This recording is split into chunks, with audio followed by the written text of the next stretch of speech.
नमस्कार, मैं हूं आपके साथ सुमिता अवस्थी और इस वक्त आप देख रहे हैं न्यूज 18 इंडिया पर अपना फेवरेट डिबेट शो हम तो पूछेंगे। इस वक्त एक बेहद महत्वपूर्ण और बड़ी खबर आ रही है जिससे का संबंध सीधे पाकिस्तान से है। खबर लंदन से। हिजबुल के आतंकी बुरहान वानी की मौत की बरसी पर ब्रिटेन के बर्मिंघम में होने वाले कार्यक्रम को दी गई मंजूरी वापस ले लिए। स्थानीय प्रशासन ने 8 जुलाई को बुरहान वानी को जिस दिन मारा गया था उस दिन ब्रिटेन में कुछ लोग सड़कों पर प्रदर्शन करने की इजाजत मांगी थी, जिसको इजाजत मिली भी थी, लेकिन भारत सरकार ने प्रोटेस्ट किया और उसके बाद अब ये इजाजत वापस ले ली गई है। पाकिस्तान और बुरहान वानी के लिए बैटिंग करने वालों को बहुत बड़ा झटका है जो बुरहान वानी जैसे आतंकियों को शहीद बताते थे। लंदन भी भारत के साथ खड़ा हो गया है। आतंक के खिलाफ इस लड़ाई में भारत को लगातार कामयाबी मिल रही है। अमेरिका से समर्थन मिला, इजराइल में प्रधानमंत्री मोदी का शानदार स्वागत और जो संयुक्त स्टेटमेंट आया वो भी पाकिस्तान को इशारों में कड़े शब्दों में फटकार लगाता है। तो अब लंदन ने इस तरीके से भारत का साथ दिया कि जो कुछ हुआ बुरहान वानी के लिए होना था 8 जुलाई को, उसकी इजाजत वापस ले ली गई है भारत के प्रोटेस्ट के बाद। 70 साल के इतिहास में हम एक बार फिर लौटेंगे भारत की इजराइल यात्रा पर, प्रधानमंत्री मोदी की इजराइल यात्रा पर, क्योंकि वो एक खासी महत्वपूर्ण आज की सबसे बड़ी खबर है। 70 साल के इतिहास में भारत के प्रधानमंत्री की ये पहली इजराइल यात्रा के शुरू होने से बहुत पहले पाकिस्तान में बेचैनी थी। अब तो यात्रा के दौरान खलबली मची हुई है और यात्रा खत्म होते होते ये तिलमिलाहट में भी बदल सकती है। भारत के प्रधानमंत्री वहां फूल देख रहे थे, खेती किसानी और सिंचाई के इंतजाम देख रहे थे, लेकिन पाकिस्तान की सांसें फूल रही थी।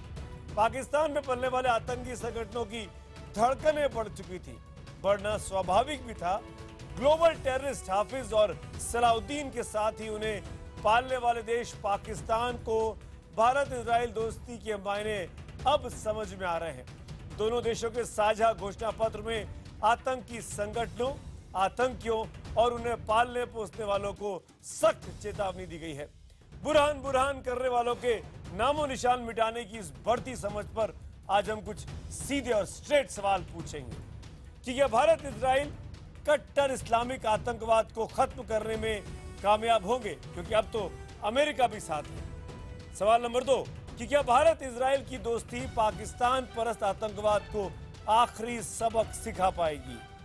पाकिस्तान और इजराइल में 36 का आंकड़ा है। और सवाल नंबर 3, भारत इजराइल की दोस्ती से पाकिस्तान का घबराना क्या चोर की दाढ़ी में तिनके जैसा है। इन सवालों पर करेंगे बड़ा कार्यक्रम बड़े मेहमानों के साथ। करोगे बुरहान तो मिटेगा नामो निशान। इंडिया ने इजराइल की पॉलिसी अडॉप्ट की कश्मीर में। ये मुलाकातें कहने को तो बज़ाहिर एग्रीकल्चर के लिए हैं, बज़ाहिर ये चीजें आगे लेकर जाने के लिए। आपको लगता है कि सिर्फ एक फसाद रखा जा रहा है और पीछे कुछ और होगा? 70 साल की कसर मिटा देने वाली पीएम मोदी की इजराइल यात्रा के बाद पाकिस्तान में खलबली है। इसराइलीज तो आपको पता है ऑलरेडी उनका एक टिल्ट रहा है।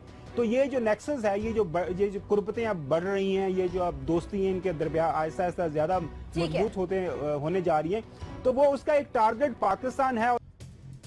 अमेरिका के बाद प्रधानमंत्री मोदी की ऐतिहासिक इजराइल यात्रा के बाद आतंकी संगठनों में हाहाकार है। अमेरिका, भारत, इजराइल तीनों एक लाइन में खड़े हैं और तीनों पाकिस्तान और आलम इस्लाम की दुश्मनी पर बिल्कुल जो है वो मुस्तैद होकर मैदान में उतरा है। ट्रंप, नेतन्याहू तीनों जाहिर है ईरान के गहरे दोस्त हैं ना भाई। 70 साल से दुश्मनी की आग में जल रहे मुल्क पाकिस्तान में हर कोई हिंदुस्तान की बढ़ती ताकत की चिंता में दुबला हुआ जा रहा है। From this meeting, we shall be meeting young Moshe Holtzman, who was a survivor of the horrible terrorist attack in Mumbai. And I thank you, Prime Minister, for making this important gesture.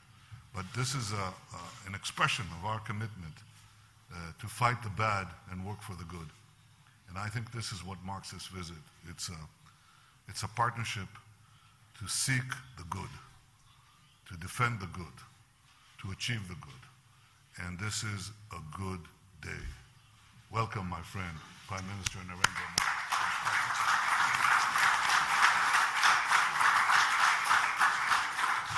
Saying that strong measures should be taken against terrorists, terror organizations and networks, okay?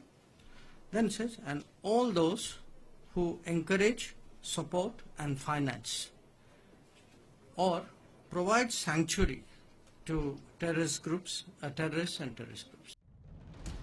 हम तो पूछेंगे में बड़ी बहस, करोगे बुरहान, मिटेगा नामो निशान. Oppose the evils of terrorism, radicalism and violence. India का आई, इजराइल का आई फॉर आई विथ आई. जिस तरह पाकिस्तान और चीन जैसे पड़ोसी देशों के साथ ही पाकिस्तान परस्त आतंकियों से भी घिरा हुआ है, उसमें भारत इजराइल की बढ़ती रणनीतिक साझेदारी नापाक इरादे वालों के होश उड़ाने वाली है. इजराइल के जिस हेरोन ड्रोन को खरीदने पर बात बढ़ी है, उसकी तुलना अमेरिका के प्रेडेटर और रीपर ड्रोन से की जाती है. बिना पायलट के ही लगातार 30 घंटे तक उड़ान में सक्षम, 370 किलोमीटर प्रति घंटे की रफ्तार और 7,400 किलोमीटर की रेंज तक अचूक निशाना. इतनी खासियतों वाला लड़ाकू हेरोन ड्रोन खुफिया जानकारी इकट्ठा कर हवा से ही आतंकी ठिकानों को पहचान सकता है, उन पर निशान लगा सकता है और ध्वस्त कर सकता है. इस डील से इनमें क्या क्या शामिल है, ठीक है? 8,000 spike anti tank weapons, missiles, ठीक है? कुल कीमत है करीबन 500 मिलियन, ठीक है? और ये है राफेल एडवांस डिफेंस सिस्टम्स के. एक है बराक 8 एयर डिफेंस सिस्टम जो लैंड के लिए भी खरीदा है और अपनी नेवी के लिए भी खरीदा है. उसके बाद फिर ये मिसाइल डील्स हैं जिसके बारे में आप बात कर रहे थे. The heron drone, hand launch drone है इजराइल का, very good for close quarters, on an average $1 billion per annum on an average Israeli असला आ रहा है. यानी पाकिस्तान का खेल खत्म. पीओके में सक्रिय 45 से ज्यादा आतंकी ठिकानों और शिविरों का खेल खत्म. आतंकियों की घुसपैठ का खेल खत्म. जो दफ्तर खारजा है इसराइल का, उसके तर्जुमान है, उनका एक बयान आया है, उनका नाम है मार्क सोफर. उनका बयान आया कि हमारे नज़दीक लश्कर तैयबा और हमास में कोई फर्क नहीं है. इजराइल से भारत को रक्षा क्षेत्र में जो साजो सामान मिल रहे हैं, उसके बाद भारत अपनी जमीन से बैठे बैठे ग्लोबल टेररिस्ट सलाहुद्दीन और हाफिज सईद को निशाना बना सकता है. कराची में बैठे दाऊद को ढेर कर सकता है और तो और उसके न्यूक्लियर ठिकानों को तबाह कर सकता है. कि किसी जमाने में ये एक प्लान हुआ था कि पाकिस्तान के जो न्यूक्लियर साइट्स है उसको अटैक किया जाए. वो इसराइली प्लेन्स जो हैं वो भी पाकिस्तान के अंदर आ गए थे. आतंकी संगठनों की ताकत को खत्म करने के साथ ही भारत को पाकिस्तान का इजरायली इलाज करने का भी हुनर मिलने वाला है. एंटी टैंक मिसाइल स्पाइक और बराक 8 एयर डिफेंस मिसाइल की डील हर कसर और कसक को पूरा कर देगी. भारत इजराइल की बढ़ती दोस्ती और बढ़ती सैन्य ताकत से मिल रहे संकेत के बाद हम तो पूछेंगे कि क्या भारत इजराइल की दोस्ती पाकिस्तान और आतंकियों की कब्रगाह साबित होगी? और एक बार फिर सुनिए हमारा आज का सबसे बड़ा सवाल कि क्या भारत इजराइल की दोस्ती पाकिस्तान और आतंकियों की कब्रगाह साबित होगी? अगर आपका जवाब हाँ है तो HTP स्पेस देकर Y लिखिए और नहीं के लिए HTP स्पेस देकर N लिखिए. अपनी राय हमको 51818 पर आप भेज सकते हैं. #HTP और #इजराइल में संभल जाओ पाकिस्तान, #संभल जाओ पाकिस्तान के जरिए भी आप ट्वीट कर अपनी राय हमको भेज सकते हैं हमारे फेसबुक पेज पर, हमारे ट्विटर हैंडल पर. मेहमानों का परिचय कराते हैं सीधे इस बड़े डिबेट में. हिंदुस्तान के मेहमान और पाकिस्तान के भी मेहमान मेरे साथ जुड़ेंगे. सबसे पहले यहाँ स्टूडियो में ब्रिगेडियर BD मिश्रा साहब मेरे साथ हैं. आपका स्वागत है मिश्रा जी. हमारे साथ जो लोग बाहर से जुड़ रहे हैं उनका परिचय मैं बारी बारी से करा देता हूँ. सबसे पहले पिनाक चक्रवर्ती जी हैं जो कि फॉर्मर काउंसलर हैं और DCM रह चुके हैं तेल अवीव के हमारी एम्बेसी में. पिनाक सर आपको वेलकम करूंगा मैं इस डिबेट में. लेफ्टिनेंट जनरल PN हून हमारे साथ जुड़ रहे हैं, फॉर्मर चीफ वेस्टर्न कमांड के. जनरल साहब आपका बहुत बहुत स्वागत है. लेफ्टिनेंट कर्नल शफकत सईद पाकिस्तान के एक्सपर्ट और तारिक पीरजादा पाकिस्तान के एक और एक्सपर्ट. 2 मेहमान मेरे साथ इस वक्त पाकिस्तान से जुड़े हैं. जनरल हून मैं सीधे आपके पास आना चाहूंगा. आज जो कुछ हुआ तेल अवीव में, जो सिग्नेचर्स हुए, जो साझा घोषणा पत्र सामने आया जिसमें बहुत क्लियरली लिखा हुआ है टेररिज्म के बारे में। दोनों प्राइम मिनिस्टर ने साफ कहा उनकी सबसे बड़ा कंसर्न बढ़ता आतंकवाद है, दोनों मुल्क उससे परेशान भी हैं। आज की तारीख में जनरल हून जो स्टेटमेंट आया है, क्या वो पाकिस्तान के लिए सीधा संदेश है? क्योंकि नाम भले पाकिस्तान का ना हो, लेकिन ये साफ लिखा है कि जो लोग आतंकियों को पनाह देते हैं, पालते पोसते हैं, उन पर कार्रवाई होनी चाहिए।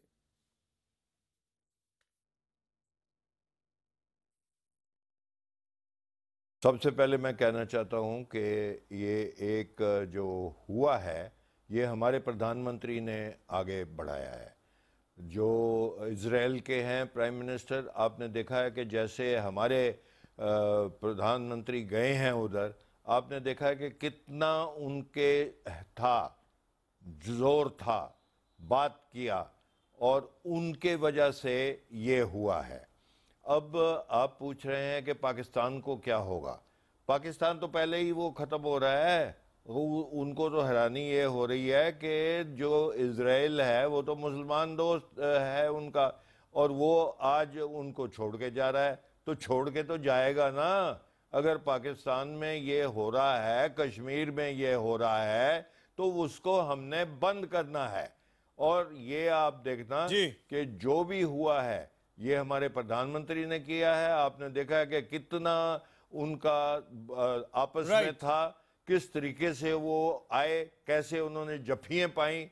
ये बहुत ही मैंने तो पहले अपने लाइफ में ये देखा। मैं आपको बीच में इंटरवीन कर रहा हूँ, लेकिन इट्स अ फैक्ट। मैंने बहुत से पाकिस्तानी चैनल्स को देखा, बहुत से। इनसे कहिए तारिक साहब, तारिक साहब, अगर इनको आती है, तारिक साहब, इनकी उर्दू तो तारिक साहब, मैं आपसे पास आऊंगा ना। तारिक साहब, आप क्यों ऐसा करते हैं, क्यों डिस्टर्ब करते हैं? मैं आप चलिए तारिक साहब, आपको बोलने का बड़ा मन कर रहा है, आप ही बताइए। पाकिस्तान के तमाम टीवी चैनल्स, तमाम वेबसाइट्स, तमाम न्यूज़पेपर्स को क्या इंटरेस्ट है भारत और इजराइल की फ्रेंडशिप में? क्यों इतना कवरेज मिल रहा है? क्यों इतने डिबेट्स हो रहे हैं? क्यों ऐसा लग रहा है कि घबराए हुए हैं आप लोग? मैं उसका जवाब दूं, लेकिन आपने पूरी दयानतदारी से मेरी बात सुननी। मैं संजीदगी से जवाब दे रहा हूं और बहुत आहिस्तगी से। देखें, मैंने जो वो बयान पढ़ा है ना कि हमास और लश्कर तैयबा में कोई फर्क नहीं है, नेतन्याहू का बयान है, ये किसी और का बयान नहीं है, छपा हुआ है। मैं आपसे पूछना चाहता हूं कि भारत उस महमूद अब्बास के साथ है और हमास के साथ है जो फलस्तीनी है, या एक दहशतगर्द इसराइली रियासत के साथ है? आप अरबों का लाश बेचकर, खून बेचकर आपको इजरायली दहशतगर्द लगते हैं? आप एक धोखेबाज। आपको इजरायली ये देखिए, पहले सवाल में आप तो बड़ी शाइस्तगी से जवाब देने वाले थे पीरजादा साहब, क्या हो गया आपको? ऐसी क्यों मिर्ची लग गई आपको पीरजादा साहब? मैं समझ सकता हूँ कि आपके इजरायलीज के बारे में आप क्या सोचते हैं। हम जानते हैं आपके बारे में, आपकी कमजोरियों को। हम समझते हैं कि ज्यूज के साथ आपके क्या संबंध है। तारिक पीरजादा, दुनिया की दो रिस्पॉन्सिबल डेमोक्रेसीज आपस में मिल रही हैं, बात कर रही हैं। अमेरिका की एक सक्सेसफुल विजिट हुई, तीनों देशों का जो एक्सेस बन रहा है, ये तारिक पीरजादा आपको मिर्ची लगा रहा है। तारिक पीरजादा, मैंने बहुत ही संभल के आपसे सवाल पूछा, बहुत ही प्यार से सवाल पूछा। आप पेशेंस लूज करके, आपकी आदत हो गई है। मुझे लगता है आपको बीपी की प्रॉब्लम हो गई है। ब्लड प्रेशर चेक कराइए जाके अपना, प्लीज। बिल्कुल, आप बीपी चेक कराइए पहले अपना, उसके बाद जवाब दीजिएगा। पिनाक चक्रवर्ती, अब मैं आपका बीपी चेक करने वाला हूं। बिल्कुल, जरूर आइए। पिनाक चक्रवर्ती, एज अ कंट्री ये कितनी बड़ी सक्सेस है। 70 साल के बाद किसी प्राइम मिनिस्टर का इजराइल जाना, इतना वार्म वेलकम मिलना, तमाम प्रोटोकॉल्स को किनारे रखे, प्रेसिडेंट का भी और प्राइम मिनिस्टर का भी, प्राइम मिनिस्टर मोदी का स्वागत करना, और फिर ये जॉइंट स्टेटमेंट आना जिसमें क्लियर संदेश है आतंकवादियों को और आतंक का पनाह देने वालों को कतई सहन नहीं किया जाएगा। पिनाक चक्रवर्ती,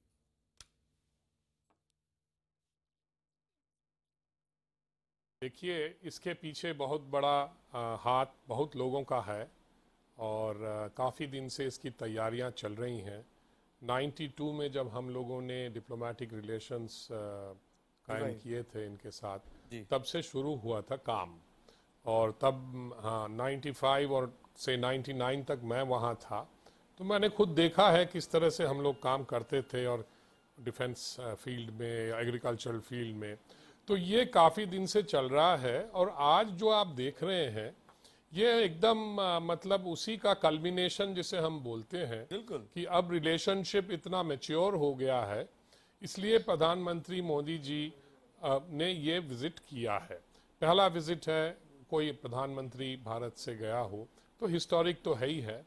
और एक दूसरी बात मैं ये कहूँगा कि रीजन भी काफ़ी चेंज हो गया है। जो वेस्ट एशिया रीजन है वो भी काफ़ी बदल गया है। और इसमें ये मत भूलिएगा कि हमारे अरब देशों में हमारे जो दोस्त हैं, मोदी जी वहां भी गए हैं, सऊदी अरेबिया गए हैं, यूएई गए हैं, बिल्कुल, और फिर ईरान गए हैं, सबसे बड़ा देश वेस्ट एशिया में है। ये सब मुसलमान देश हैं और इनके साथ भी हम लोग अपना रिश्ता कायम रख रहे हैं और अच्छे रिश्ते रख रहे हैं। अब समय आ गया है कि ये आइदर और सिचुएशन या जो जिसे हम अंग्रेजी में डी-हाइफनेशन कहते हैं कि वो अब हो गया है। अब अरब देशों में भी कोई ऐसा वो नहीं है कि हम इंडिया के इजराइल के साथ हम रिश्ते नहीं रख सकते हैं। कोई ऑब्जेक्शन नहीं आ रहा है अरब देशों से। बिल्कुल, इसलिए मैं तो समझूंगा कि पाकिस्तान से आ रहा है, सबसे बड़ा अरब देश तो यही बनना चाह रहे हैं। हमारी विदेश नीति की हम सब मुल्कों से अच्छे रिश्ते रख सकते हैं। बिल्कुल, और जहां एंटी टेररिज्म और काउंटर टेररिज्म का सवाल है वहां पे तो हमें लड़ना ही है। और हमारे पड़ोसी मुल्क जो है, शफकत सईद, इस बात का जवाब दीजिए, यूएई को दिक्कत नहीं हुई और मुल्कों को दिक्कत नहीं हुई, पाकिस्तान को दिक्कत क्यों हो रही है अगर भारत और इजराइल की दोस्ती हो रही है तो? शफकत सईद देखें ji, I for I, India for Israel, Israel for India, जब मैंने मोदी साहब से सुना तो मुझे बड़ी खुशी हुई, क्योंकि आप लोगों में कॉमन चीज़ जो है ना, ये दोनों साहिबान जो हैं, नेतन्याहू और मोदी साहब, ये दोनों सबसे बड़े कातिल हैं मुसलमानों के। हाँ, ये अपने रंग दिखाया। गजा में एक रमजान में रंग क्या दिखा रहा हूँ, बात कर रहा हूँ आपसे, हमारे आपसे अधिक मुसलमान भाई, शफकत भाई, हमारे मुल्क में आपसे ज्यादा मुसलमान भाई रहते हैं और आपसे ज्यादा सुखी हैं, आपसे ज्यादा सक्सेसफुल हैं। हमारे यहाँ मुसलमान जो है वो देश का राष्ट्रपति बन जाता है और आपके यहाँ क्या होता है? हमारे यहाँ मुसलमान जो है आर्मी के लेफ्टिनेंट जनरल बन जाते हैं। आपके यहाँ क्या होता है हिंदुओं के साथ? शफकत सईद अपने गिरेबान में झांकिए। शफकत सईद अपने गिरेबान में झांकिए। शफकत सईद आपके कहने से कुछ नहीं होगा। शफकत सईद आपके कहने से कुछ नहीं होगा। शफकत सईद आपके कहने से कुछ नहीं होगा। आपको दुनिया का कोई मुल्क नहीं पूछता है। ब्रिगेडियर मिश्रा शफकत प्रॉब्लम आपसे क्या बात कर रहे तू? वाहियात बातें कर रहे हैं आप। शफकत आपके पास नीट नहीं है बात करने का, कोई कॉन्क्रीट बात नहीं है। शफकत प्रॉब्लम यह है, शफकत प्रॉब्लम यह है कि आप ही सिर्फ ऐसे एक देश हैं जो कि अपोज कर रहे हैं। बाकी सऊदी अरेबिया हमारे प्राइम मिनिस्टर जाते हैं तो उनको हाईएस्ट सिविल ऑनर मिलता है। किसी गल्फ कंट्री में जाते हैं तो उनको बेस्ट रेड कारपेट मिलता है। लेकिन आपको बड़ी तकलीफ इसलिए होती है कि अब आप यह समझते हैं कि आपको एक प्रॉब्लम होगा दाऊद इब्राहिम के लिए सिलोज, सलाउद्दीन के लिए सिलोज, हाफिज सईद के लिए सिलोज तैयार करना पड़ेगा। और लगता आपको यह है कि उनके भी जनाजे आपको उठाने पड़ेंगे, आपको ताबूत लाने पड़ेंगे। दिक्कत आपकी यह है, अब तो ये आप कहीं नहीं रहेंगे। ना तो आप कह रहे हैं भाई, फिर ज्यादा बात सुनो। आपको जो तकलीफ हो रही है, नेतन्याहू और मोदी जी के मिलने पर, वो इसलिए हो रही है कि अब गोले आपके सिर पर पड़ेंगे। बिल्कुल वैसे ओले पड़ने वाले हैं जब सिर मुड़ाया, लेकिन अब गोले पड़ेंगे। तमाम की हमायत करें। शफकत साहब आप कितना भी चिल्ला लीजिए, शफकत साहब कितना भी चिल्ला लीजिए, आपको कोई नहीं सुनता, आपको कोई नहीं सुनता, आपको कोई नहीं मानता। आपके मुल्क की क्या स्थिति है दुनिया जानती है। शफकत साहब आपके चिल्लाने से कुछ नहीं होने वाला। आप थोड़ा पानी पीजिए और इस बात को गले उतारिए कि भारत, इजराइल, अमेरिका का एक एक्सिस बन चुका है और जो आतंकवाद के खिलाफ एकजुट हो चुका है। और जो सलाउद्दीन, जो हाफिज सईद, जो दाऊद इब्राहिम, जिस मक्खी को आपने पाल रखा है, उनको दूध में मक्खी के समान निकाल कर वहीं कुचल दिया जाएगा। वक्त करिए।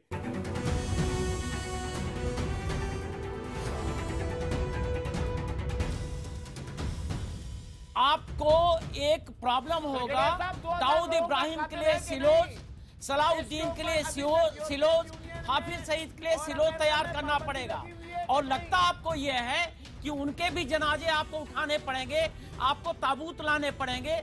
दिक्कत आपकी यह है, अब तो ये आप होगा, ये घर कहीं में नहीं घुस के रहे। मारेंगे। ना तो आप कह रहे हैं ना मोसाद का नाम सुना है आपने? भाई फिर ज्यादा बात सुनो। आपको जो तकलीफ हो रही है नेतन्याहू और मोदी जी के मिलने पर, वो इसलिए हो रही है कि अब गोले आपके सिर पर पड़ेंगे। ब्रेक के बाद आपका फिर से स्वागत है। देखा आपने किस तरीके से पाकिस्तान को मिर्ची लगी है भारत इजराइल की दोस्ती पर। ये हमारा सवाल भी है, भारत इजराइल की दोस्ती पाकिस्तान और आतंकियों की कब्रगाह साबित होगी। 92% हमें जवाब दे रहे हैं SMS पोल पर, और ट्विटर पोल पर भी ज्यादातर लोगों की जवाब हाँ में है। 89% लोग हाँ में जवाब दे रहे हैं। ज्यादातर लोगों को लगता है कि ये जो दोस्ती हुई है ये आतंकियों के लिए खतरनाक साबित होने वाली है। मेरे साथ बीजेपी के स्पोक्स पर्सन सुधांशु त्रिवेदी भी जुड़ गए, लेकिन सुधांशु जी मैं आता हूं आपके पास। उसके पहले ब्रिगेडियर मिश्रा, मैं आपसे एक सवाल लेना चाहूंगा। मुझे वो घटना याद है, मेरे ख्याल से कर्नल शफकत सईद को भी याद होगी, पाकिस्तानी फौज में रहे हैं। 1971 वॉर के जो हमारे हीरो थे, जब हमने इनको बांग्लादेश में हराया था, जनरल जैकब साहब नहीं थे उस वार में। नहीं तो सुना तो होगा, थोड़ी तो हिस्ट्री जानते होगे। जनरल जैकब जो कि एक ज्यू थे, और कैसे उनके सामने 93,000 पाकिस्तानी सैनिक ऐसे हाथ ऊपर करके खड़े थे। शफकत सईद साहब याद है ना कैसे खड़े थे, अकेले पहुंच गए थे वहां पे। ऐसा शफकत 92,000 में औरतें बच्चे शफकत ऐसा है कि उनकी नफरी नीचे करते जाओ, लेकिन वो सरेंडर किए थे। अरे चिड़िया मत और दूसरी बात यह है कि जैकब उसके आर्किटेक्ट थे। और दूसरा, हमारे यहाँ और भी जू लेफ्टिनेंट जनरल हुए हैं और कोर कमांडर हुए हैं, जनरल मोडिकाई भी हुए हैं। प्रॉब्लम यह है, मैं आपको याद दिलाना चाहता हूं, ऐसा है कि आपका प्रॉब्लम सिंपल है। 1972 में जो म्यूनिक ओलंपिक हुआ था, वहां पर हमास वालों ने इजराइल के रेसलर्स मारे थे। उसके बाद गिन गिन के उनको मुसाड ने मारा। यह तकलीफ आपको लग रहा है कि यह भेड़िया आपके दरवाजे पर आने वाला है, यह भेड़िया आपके दरवाजे पर आने वाला है। अब मुश्किल यह है कि आप इस भेड़िए को न तो हटा सकते हैं और न इससे बच सकते हैं। तकलीफ यह हो रही है। बिल्कुल सही बोला। तो आपको जो तकलीफ हो रही है उसका इलाज यह है कि आप इनको वापस भेज दीजिए, हमको सौंप दीजिए। आप दाऊद इब्राहिम को, सलाउद्दीन को, हाफिज सईद को दे दो, नहीं तो सिर पर गोले पड़ेंगे, बड़ा मुश्किल होगा। अरे कश्मीर मांगोगे तो पाकिस्तान भी ले लेंगे, भूल गए? कश्मीर मांगोगे पाकिस्तान भी ले लेंगे। शफकत भाई 70 साल पहले आप हमारे हिस्सा थे। ज्यादा वक्त नहीं हुआ शफकत सईद, जितनी आपकी उम्र है उतना पाकिस्तान छोटा है। हेलमेट पहनना शुरू कर दो, सुधांशु त्रिवेदी, हेलमेट पहनना शुरू कर दो फिर ज्यादा। सुधांशु त्रिवेदी, शफकत सईद एक मिनट। सुधांशु त्रिवेदी, ये पाकिस्तान के लोग चिड़े क्यों बैठे हैं? इन पाकिस्तानियों को क्या दिक्कत हो रही है? भारत इजराइल अगर दोस्ती कर रहे हैं, अगर नेतन्याहू मोदी जी का वेलकम कर रहे हैं, तो शफकत सईद और पीरजादा को मिर्ची क्यों लगी हुई है? सुधांशु त्रिवेदी, दो खूनी आपस में मिले। अरे आपके बोलने से क्या होता है? भाई ऑडियो कम करिए। सुधांशु त्रिवेदी आप बोलिए। मैं ये कहना चाहूंगा कि पाकिस्तान को इस विषय को संजीदगी से लेना चाहिए। 14 अगस्त 1947 को बना पाकिस्तान, और 9 महीने बाद 14 मई 1948 को बना इजराइल। बिल्कुल। कहां इजराइल पहुंचा, कहां पाकिस्तान पहुंचा 70 साल में? आप देख लीजिए। अब भारत और इजराइल के बीच में जो एक सिमिलरिटी है वो देखिए। दोनों देश एक साथ अस्तित्व में आते हैं। पहले 30 साल में दोनों देशों ने 4 लड़ाइयां लड़ी। भारत ने 48, 62, 65 और 71, और इजराइल ने, सुनिए बात सुन लीजिए, इजराइल ने 49, 57, 67 और 71। मगर इंपॉर्टेंट बात क्या है, चौथी लड़ाई में एक तरफ भारत ने पाकिस्तान को डिसाइसिवली हराया, और 4th अरब इजराइल वॉर में 7 अरब कंट्रीज को मिलकर भी इजराइल से वो हार गए। उसके बाद पाकिस्तान ने ये मान लिया कि भारत के साथ डायरेक्ट मिलिट्री कॉन्फ्लिक्ट, यानी सीधी फौजी लड़ाई में वो नहीं जीत सकते, और आतंकवाद की शुरुआत की। और लेट 70s में हमारे यहाँ पंजाब का आतंकवाद शुरू हुआ। ठीक वैसे ही 1973 के बाद इजराइल में आतंकवाद का शिकार होना शुरू हो गए। हम और इजराइल में आगे देखो होता है क्या, हम अपनी अच्छाई के शिकार हुए। बिल्कुल। अरे पाकिस्तान को कुछ सीखना चाहिए था।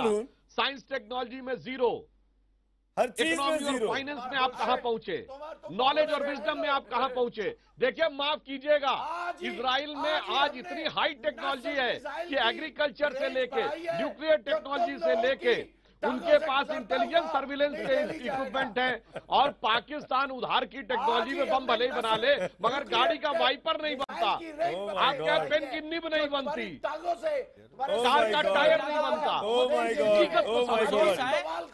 अरे जनरल हून आप ये पाकिस्तानी मेहमान तो अपने आप बोल रहे हैं। 71 की लड़ाई के बारे में एक और बात कहना चाहूंगा। सुधांशु जी मैं आता हूँ। सुधांशु जी 71 की लड़ाई को पूरे पाकिस्तान में ये कहा जाता है कि जनरल यहिया खां की बेवकूफी और हिंदुओं की चालाकी की वजह से 71 की वॉर पाकिस्तान हार गया। मगर ऐसा अभी ब्रिगेडियर मिश्रा जी बता रहे थे कि 71 की वॉर में हमारी उस फौज को लीड कौन कर रहा था? जनरल जैकब जो ज्यूज थे, बिल्कुल, जनरल जगदीश सिंह अरोड़ा जो सिख थे, और हमारे commander in chief general Sam Manekshaw जो पारसी थे। ये था प्रोफेशनलिज्म, ये था true professionalism and true character of Indian army. और आपकी आर्मी बस वही मजहबी दायरे में सिमट कर आज बर्बादी के कगार पर एक लड़ाई जीती नहीं आज तक, सिर्फ पीठ पे वार करना जानते हैं, आमने सामने लड़ना नहीं जानते हैं, सिर्फ आतंकियों को बढ़ावा देना जानते हैं। अरे मैं वो चाहूंगा प्रोड्यूसर साहब जरा वो तस्वीरें चलाई जाए छोटे मोशे की, जब वो प्रधानमंत्री मोदी और बेंजामिन नेतन्याहू से मिला। आज के दिन की सबसे बेहतरीन तस्वीरें हैं जनरल हून, मैं उस पर चाहता हूं। छोटा सा मोशे मुंबई में था 26/11 के हमले में, जहां उसके पेरेंट्स, दोनों पेरेंट्स मारे गए। तब बच्चा बमुश्किल 1-1.25 साल का था, आज वो 10 साल का हो गया है। उससे मिलते हैं प्रधानमंत्री मोदी और प्रधानमंत्री नेतन्याहू, ये तस्वीरें आपके सामने हैं। और सबसे बड़ी बात यह जनरल हून जो मैं आपसे पूछना चाहता हूं कि जिस मोशे के माँ बाप को पाकिस्तान से इंस्ट्रक्शंस देके आतंकवादियों के जरिए मारा गया हजार सैकड़ों लोगों के साथ। शफकत सईद शांत रहिए, शांत रहिए, I am not talking to you. Shafqat Saeed keep quiet Shafqat Saeed. General Hoon उस मोशे के लिए भी इन लोगों के मन में, यहां बैठे हुए हैं शफकत सईद पीरजादा, एक लाइन नहीं बोल पा रहे हैं, ऊपर से दोनों प्राइम मिनिस्टर्स के बारे में बेतुकी बातें करना। जनरल हून योर कमेंट्स। मैं आपको बताना चाहता हूं कि मैं भी पाकिस्तान का था, और पाकिस्तान में जिस तरीके से हमें निकाला है, वो मुसलमान जो हैं उधर आज तक हैं, हमें इधर धक्का दिया है। आप देखिए कि हम क्या करते हैं, हम कुछ नहीं करते। हमारी जो है, हमारे मुसलमान जो हिंदुस्तान के हैं वो हमारे भाई हैं और वो हिंदुस्तानी हैं, और अगर वो हैं इधर तो हम बहुत खुश हैं। मेरी बात सुन लीजिए। चुप करो, जन साहब बोल रहे हैं, जन हून साहब बोल रहे हैं। शफकत उनका तो इज्जत करो भाई, फौजी हो इज्जत करो। जन साहब बोल रहे हैं, बोलने तो दो। शफकत जन साहब बोल रहे हैं, बोलने दो। आप सुनने को लोग तैयार ही नहीं है। साइलेंस दीज पाकिस्तानीज प्लीज, इनकी आवाज को कम रखिए। जनरल हून बताइए आप। जनरल हून मैं आपसे सिर्फ इतना जानना चाह रहा हूं, ये सलाउद्दीन को पालते हैं, ये हाफिज सईद को पालते हैं, ये मक्की को पालते हैं, ये दाऊद इब्राहिम को पालते हैं, ये ओसामा बिन लादेन इनकी सरजमी पर मारा जाता है अमेरिका के ऑपरेशन में। अब क्या वक्त नहीं है मोसाद के साथ मिलकर इंडियन एजेंसीज को यही ऑपरेशन इनके घर में घुसकर सलाउद्दीन और हाफिज सईद के खिलाफ करना चाहिए? जनरल हून। बिल्कुल बिल्कुल करना चाहिए, और हमारे पास ये इतना है भी, वी नो कैसे हम कर सकते हैं। और मैं तो ये कह रहा हूं कि जिस तरीके से हम रहते हैं मुसलमानों के साथ, वो तो बहुत अच्छा है। आप देखिए कि जब पार्टीशन हुआ है तो सब ने मार मार के हमें इधर भेज दिया। अब इधर जो है हमारे जो मुसलमान हैं, हम उनको कुछ कहते हैं, वो तो हिंदुस्तानी हैं, और इधर कोई ऐसे झगड़े भी नहीं है। तो पाकिस्तान जो है ये हमेशा ये करता है और कुछ ना कुछ इसके चालाकियां करते हैं। आप देखिए अब इसका असर क्या होगा कि आप देखना कि कश्मीर हमारे पास आ जाएगा। कश्मीर हमारा है, कश्मीर हमारा है और होगा। आप देखना बिल्कुल ये तो बिल्कुल थोड़ा है, जनरल उधर भी तो मुसलमान है, इधर भी तो मुसलमान है, ये हमारे पास इतने मुसलमान हैं, हम तो भाई भाई कहते हैं। पिनाक सर, ये जो डिफेंस कोऑपरेशन है, कोलैबोरेशन है, ये कई दिनों से चल रहा है दोनों मुल्कों के बीच, कई सालों से। अरे पीरजादा साहब, मैं हाथ जोड़ के आपसे रिक्वेस्ट कर रहा हूँ, पीरजादा प्लीज, पीरजादा, अरे ये बांग्लादेश की लड़ाई नहीं हो रही है आपको हराने के लिए, आपको वैसे हरा देंगे हम लोग। प्लीज पीरजादा साहब, आपकी तनख्वाह पहुंच जाएगी ISI से, आपकी तनख्वाह पहुंच जाएगी। Please let me conduct this, please Pirzada, आपको वर्बल डायरिया है, कोई टैबलेट खाओ। पिनाक सर, पिनाक कहना है, पिनाक सर वर्बल डायरिया है, कोई टैबलेट खाओ। पिनाक साहब, मैं आपसे जानना चाहता हूँ सिंपल सा सवाल, ये कई कॉपरेशन कई दिनों से चल रहा है, आज से नहीं, पिछले 2 दशकों से चल रहा है भारत और इजराइल के बीच में। तमाम जगहों पर इजरायली एजेंसीज ने इजरायली इंटेलिजेंस देकर हमारी मदद की है, करगिल में भी दी थी, 71 में भी हुआ था। आपको लगता है कि ये कोऑपरेशन अब जबकि चीजें फॉर्मलाइज हो गई हैं, ऑफिशियल टाई अप्स होने लगे हैं, ये और कॉन्क्रीट होंगी और इसीलिए जो पनाह दे रहे हैं आतंकवादियों को वो परेशान है?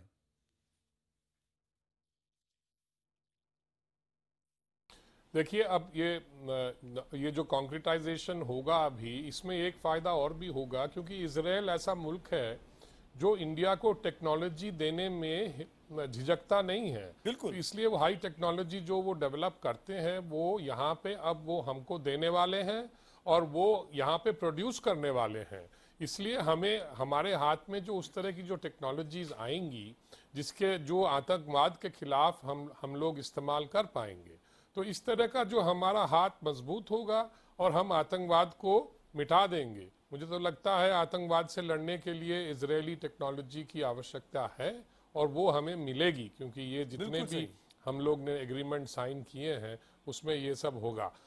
हमारी तरफ से भी इजराइल को हम टेक्नोलॉजी देंगे और स्पेस सेक्टर में खास तौर से हम लोग उनको टेक्नोलॉजी देंगे, उनके सैटेल तारिक पीरजादा, हर मेहमान आपके जैसा नहीं होता है। ये पिनाक चक्रवर्ती है, ये बहुत ही सीजन सोफिस्टिकेटेड आदमी है, ये बीच में इंटरवीन नहीं करते हैं। प्लीज पीरजादा साहब, मैं जवाब देता हूँ। आपने एक सवाल पूछा कि हमारे पास है ही क्या, मेरे पास, पीरजादा साहब सुनिए, मेरे पास 4 लड़ाइयों की जीत है, 4 बार हराया, 4 बार आपको सुन लीजिए, हर मैदान में हराया, हर मैदान में हराया, करगिल से लेके क्रिकेट तक, जहां चाहे वहां लड़ लो। जी बात करते हैं आप, हाँ बोलिए बोलिए। तुमने वक्त नहीं दिया है, ये क्या मैं तुम्हारी बातें सुनने के लिए तो नहीं बैठा हूँ। अरे हम क्या सुनने के लिए बैठे हुए आपकी बातें, हम सुनाने के लिए बैठे हुए हैं। सुनिए आप, आप सुनिए, आपको सुनना होगा, आपको सुनना होगा। पाकिस्तानी चैनल्स में क्या चल रहा है देख के आइए उसको। मैं 50 क्लिप दिखा चुका हूं तब से अब तक। मैं अरे खूब सुनेंगे आपको और सुनाएंगे भी आपको, आपके पास बोलने के लिए बचा।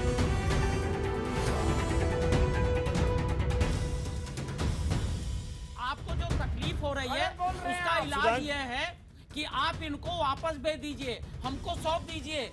आप दाऊद इब्राहिम को, सलाउद्दीन को, हाफिज सईद को दे दो, नहीं तो सिर्फ कश्मीर, बड़ा मुश्किल होगा। अरे कश्मीर मांगोगे तो पाकिस्तान भी ले लेंगे, भूल गए? कश्मीर मांगोगे पाकिस्तान भी ले लेंगे। शफकत भाई, 70 साल पहले आप हमारे हिस्सा थे।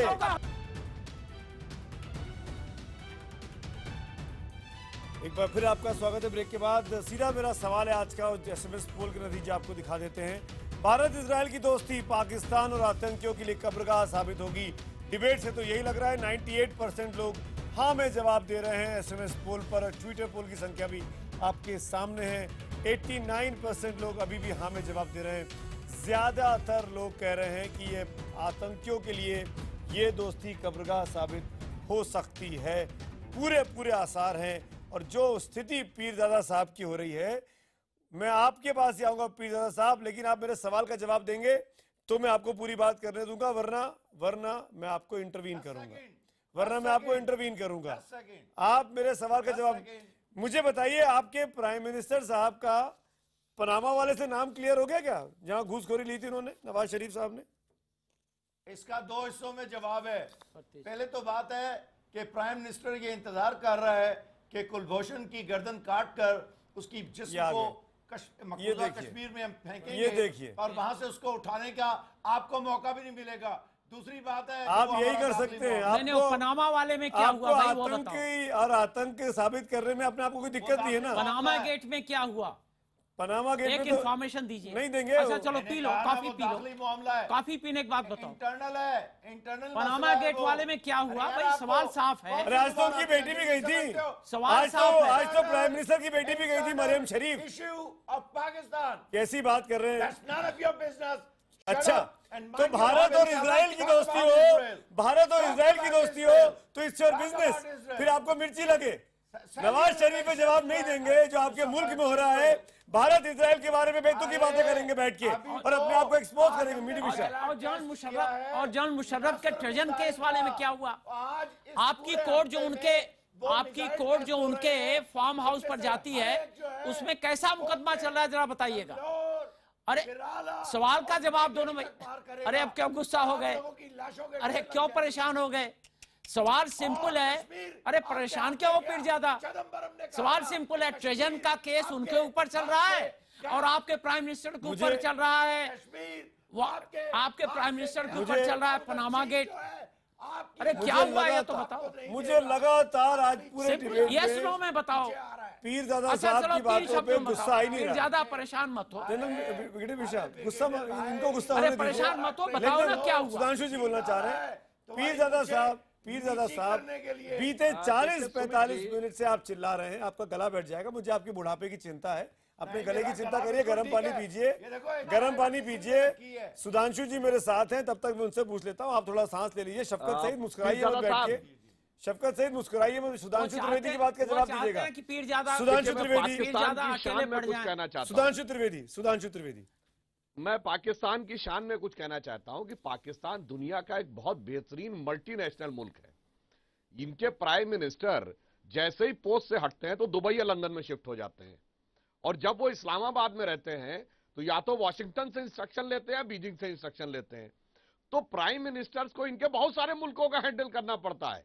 स्विट्जरलैंड को भी हैंडल करना पड़ता है, लंदन को भी हैंडल करना पड़ता है, दुबई को भी हैंडल करना पड़ता है और कुर्सी पे बैठ के चाइना और अमेरिका को भी हैंडल करना पड़ता है। दुर्भाग्य ये है कि ये कभी हकीकत से रूबरू नहीं होना चाहते। सुमित जी सुनिए, भारत और अरे एक बात जरा तो सुन लीजिए। पीरजादा साहब सुन लीजिए। अरे भाई पीरजादा सुन तो लीजिए। अरे पीरजादा साहब देखिए, इजराइल एक ऐसा मुल्क था। थोड़ा सा नॉलेज गेन करिए। सुनिए तो जनाब की बात हो रही है। सुधांशु त्रिवेदी बोलिए। पीरजादा साहब, इजराइल एक ऐसा मुल्क था जो किंग सोलोमन ने इसका प्रेजेंट स्वरूप 1000 बीसी में बनाया था, आज से 3000 साल पहले। और उसने दुनिया के नक्शे से मिटने के बाद उस इतिहास को, हिस्ट्री को रिवाइव किया। और पाकिस्तान भी एक ऐसा मुल्क है सुमित अवस्थी जी, जिसका इतिहास हजारों साल पुराना है। लाहौर जो था भगवान राम के बेटे लव ने बसाया था और अगर आप देखें तो तक्षक ने तक्षशिला बसाया था। पूरी वैदिक संस्कृति का बहुत बड़ा हिस्सा यहाँ था, मगर ये एक ऐसा भागा मुल्क है जो उस हिस्ट्री से अपने को जोड़ना ही नहीं चाहता, जो 200-300 साल से पुरानी हिस्ट्री पढ़ाना नहीं चाहता। मतलब इतनी लंबी हेरिटेज हो हजारों साल की, मगर 200 साल से पुराने को बताना नहीं चाहता। और एक इजराइल है जिसने 3000 साल पुराने की अपनी हिस्ट्री रिवाइव करके दिखा दी। इसे कहते हैं साहब कि कुदरत ने आपको क्या क्या दिया था, मगर उस नॉलेज से आप अपने को कनेक्ट नहीं रखना चाहते। और आप देखिए इजराइल के प्राइम मिनिस्टर नेतान्याहू ने बोला, आपकी बातें सुन के तारिक भाई और शफकत भाई परेशान है। तारिक भाई तो शर्म के मारे सर भी झुका रहे थे, लेकिन पीरजादा साहब को भी शर्म नहीं आई, लगातार बोल रहे हैं। अभी तक शर्म नहीं आई, चिल्लाए जा रहे हैं। अमेरिका की सिलिकॉन वैली में अंग्रेजी के अलावा अगर आपको लोगों के बीच में जो सॉफ्टवेयर इंजीनियर्स हैं, अगर कोई 2 और लैंग्वेजेस के वर्ड सुनाई पड़ते हैं तो या तो हिब्रू या हिंदी। तारिक पीरजादा क्यों नहीं सुनाई पड़ते? तारिक पीरजादा दुनिया को बेहतरीन आतंकवादी पाकिस्तान की नहीं समझ में आएगा। दुनिया को उर्दू तो उत्तर प्रदेश की शफकत सहित दुनिया को बेहतरीन आतंकवादी देने के अलावा आपने क्या किया? अडॉप्ट नहीं करते। शफकत सहित दुनिया को सबसे बेहतरीन टेररिस्ट देने के अलावा आपने क्या किया बताइए? उसमें पिछड़ गए, बगदादी आगे चला गया। 5 टैंक है सिर्फ, बगदादी से आगे चला गया। हमारे पास 2 डिवीजन आर्मर डिवीजन अपने अल खालिद टैंक से मुसल्ला हैं। हाँ, कहाँ से मिले? चीन से चुरा के। जो है ना, चीन से चुरा के लेके आए। हमारे पास F-17 है। चीन से क्या चुरा के रहे हैं? खुद बनाते हैं। अल खालिद टैंक है, चीन का T-90 टैंक है। आप तो लोगों ने अब अगर तक क्या इतने किया है? टैंक हैं आपके पास, टेक्नोलॉजियां लेकर इतने और केपेबल प्रोड्यूस हैं आप करके। लोग, हम तो क्यों अपना डर रहे हैं अपना भारत के और शिक्षण इजराइल है। की दोस्ती से? नहीं, नहीं, कोई आपके डर पास रहे हैं। पैटर्न टैंक तो भी आपकी थे, आंखें खोलने की आपके कोशिश पास कर रहे हो पैटर्न टैंक भी भाई, थे असल 65 बात में, ना खुशी है, 65 अक्ल आपके पास Please pattern get hold of tank भी थे, students। सेबर जेट्स भी थे। 65 में वो आप लोग 1955 पैटर्न की टैंक बात छोड़ कर के रहे हैं, भाग गए, 65 की बात तो कर रहे हम हैं, लोग ब्रिगेडियर खींच साहब। खींच के लाके और उसको हम लोगों म्यूजियम ने में रखा है। म्यूजियम में रखा, वहां पर आप भूल पैटर्न गए, टैंक का चरंडा नगर भूल बनाया, गए। आपके आपके- सेबर जेट्स भी थे, आपके state of the journal art की हमारे था, पास जनरल फिर भी साहब। इस्तेमाल नहीं करना जानते हो यार। जनरल साहब आप कैसे फौजी हो, इस्तेमाल नहीं करना चाहते हो समझ वेपन सकता हूं, सिस्टम मैं आपका दुख समझ सकता हूं जनरल शफकत साहब भाई। की जीप है आप हमारे पास, इस्तेमाल आपकी। ही नहीं करना चाहते। शफकत अब सईद, देखो और क्या करोगे। हमने अपनी 2 आर्मर और क्या करोगे? आम की थी आपके टैंकों से। शफकत सईद, शफकत सईद। अब आपको अपने टेररिस्टों को बचाना पड़ेगा। अब टेररिस्ट आपके बचेंगे नहीं, ये बात मुकम्मल, ये बात मुकम्मल होगी। चाहे वो फलस्तीन है या कश्मीर आतंकी है, बुरहान वानी के साथ बुरहान करोगे ना, बुरहान वानी तो ऐसे ही होगा आप लोगों के साथ। 100%। बुरहान आतंकी था, सलाउद्दीन आतंकी है, हाफिज सईद आतंकी है, दाऊद इब्राहिम आतंकी है, सब ये सब आपके पनाहगार में है। और साफ लिखा है इस जॉइंट स्टेटमेंट में, साफ लिखा है strong action will be taken against those who help terrorist. अब उनका टीएडीए बंद कर नहीं दो। समझ में आएगा आप लोगों को।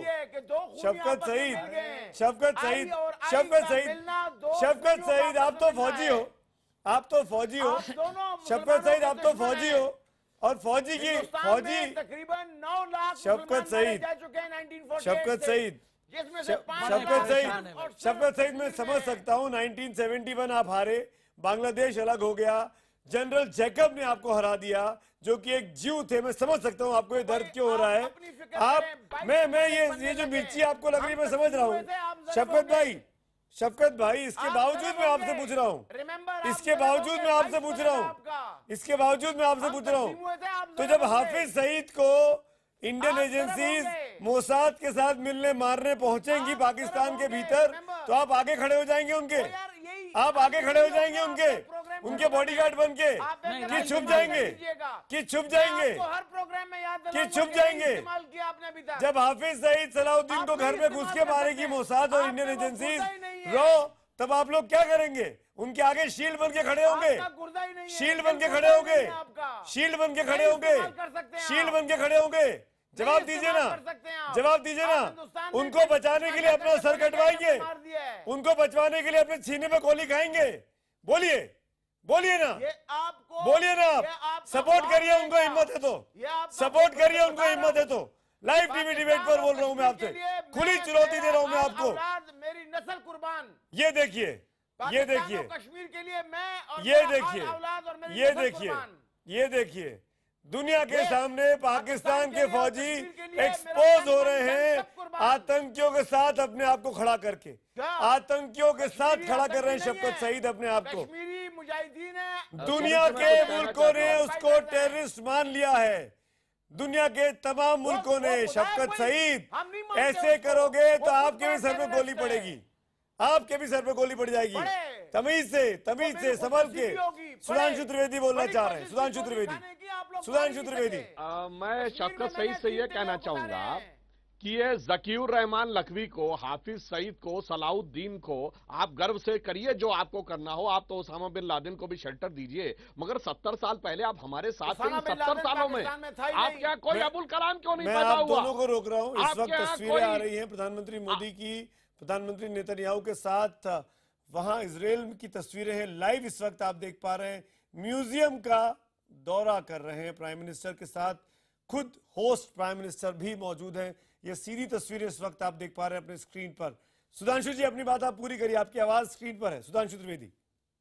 हाँ, मैं ये कह रहा था कि भाई इन 70 सालों में आपके यहाँ ही कोई अबुल कलाम जैसा साइंटिस्ट क्यों नहीं पैदा होता? रफीक जकारिया जैसा राइटर क्यों नहीं पैदा होता? अमजद अली खां जैसा फनकार क्यों नहीं पैदा होता? आपके यहाँ ये लखवी सलाउद्दीनी क्यों पैदा हो रहे हैं?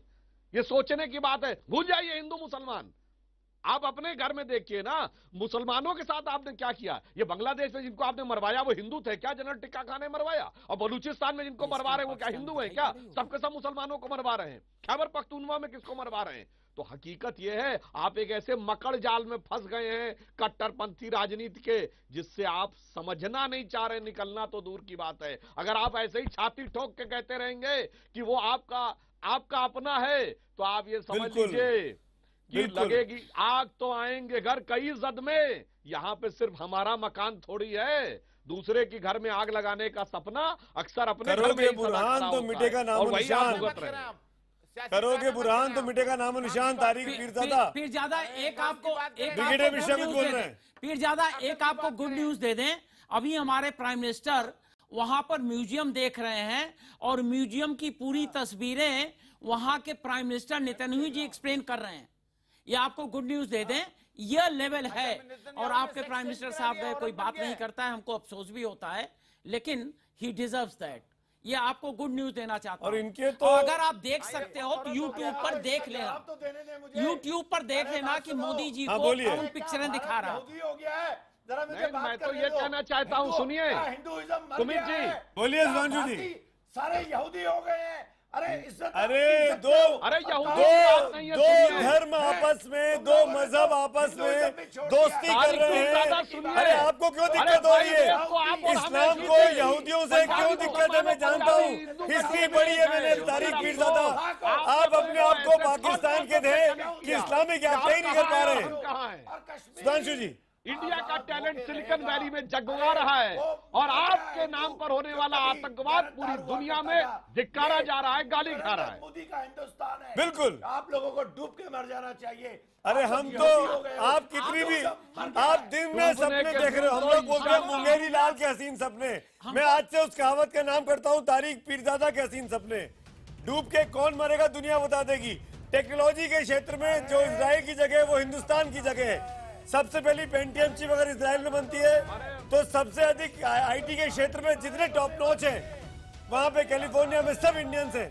पीनाक सर मैं आपका दिल से शुक्रिया अदा करूंगा, आपने बहुत पेशेंस के साथ इस डिबेट में पार्टिसिपेट किया। वक्त की कमी है लेकिन इन पाकिस्तानी मेहमानों के कान पे जूं नहीं रेंगेगी। ये आज भी वही घिसा पिटा रोना लेकर बैठे हुए हैं जो बार बार कहते थे।